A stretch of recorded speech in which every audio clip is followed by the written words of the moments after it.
پہلے میں رہبر معظم سے پوچھ لوں، پھر یہ میں آپ کو دوں گا۔ مطلب یہ ہے کہ میں آپ کو رقم دے دوں گا، لیکن رہبر معظم کی اجازت کے ساتھ۔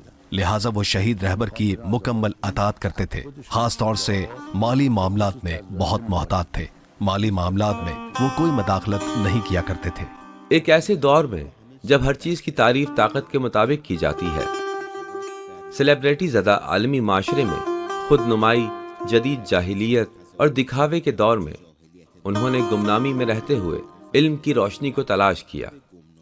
دشمن میڈیا کے جھوٹے الزامات اور تشہیر کو نظر انداز کرتے ہوئے وہ مقام اور شہرت حاصل کرنے کے مقابلے سے بہت دور رہے تھے۔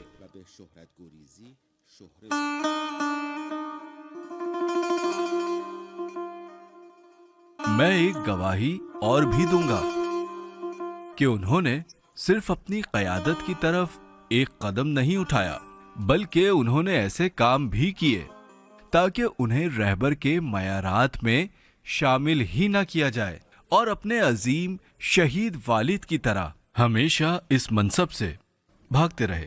آج ہمارا عظیم رہبر واضح ہے کہ وہ کبھی نفسانی خواہشات کے پیچھے نہیں گئے۔